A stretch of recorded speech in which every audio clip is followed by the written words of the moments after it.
Hi, this is Mark Statler, Superintendent of the Southwest District of the Missouri Conference of the United Methodist Church.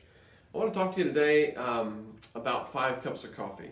Some of you may have already heard this little spiel about 5 cups of coffee and why it's important, but I'm just going to do it again and hope that this gets out to a little wider audience, especially to our laity here in the Southwest District.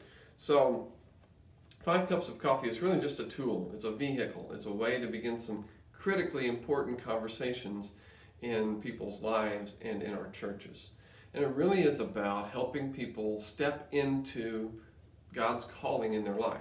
Now that could be a calling into licensed or ordained ministry, but it also could just be a calling to step up into some form of leadership or ministry in your local church, like youth, or into some music ministry, or to be someone who participates in the service in some way, or someone who you think is really gifted and skilled and would be a great leader of an administrative team or a ministry team. So I just want to introduce this to you and tell you where to get some resources around this. So 5 cups of coffee is just a tool we're using in the Missouri Conference to help us have these kinds of conversations. My hope is that what I'm asking you to do is just look around. Look around at the people that are in your church, in your life, in your community, that you see God doing something in their life. And maybe they don't see it for themselves yet. So if you were to stop them and say, hey, I see in you a possibility of this, and could we talk about that? Could we have time to have coffee together, or go do something together, and walk them through a few kind of conversations that are lightly scripted here for you to give you an idea of what to talk about? Then maybe that opens their heart and their mind to be listening for God's voice and to follow that.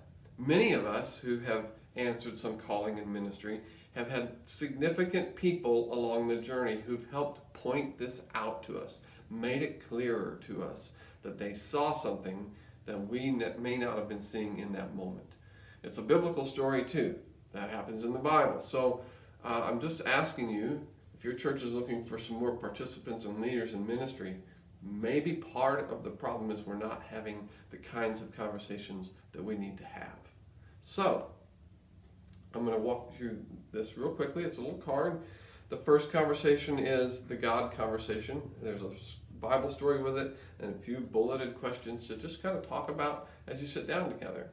The next one is about the gift conversation. What kind of gifts you see, what kind of gifts they feel that they have, a scripture around that, some bullet point kind of questions or conversation starters around that.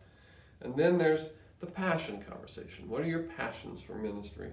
And then the spiritual growth conversation. How are you staying connected to God? And what are the practices that you need to be doing in order to continue growing in your relationship? And then the opportunities conversation.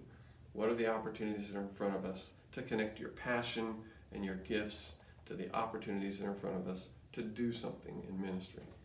So my gut around this is that if we were all engaging in this more intentionally, more directly, really looking for people to have these kind of conversations with, that we would begin to see people really growing in their faith, in their participation, and we would see leaders being developed.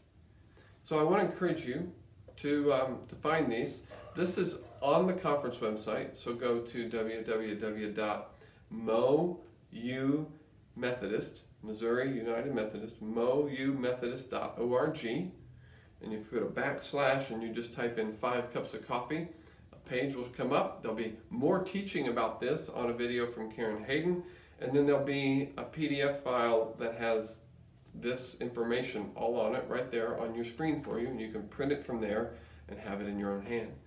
So be looking around out there, folks. God is working in people's lives. Sometimes it's under the surface, sometimes it's under their own radar. And I just want to ask you to keep your eyes open and be finding the folks to have some critically important and simple conversations with, to open up some God possibilities in their life. Thank you for watching today.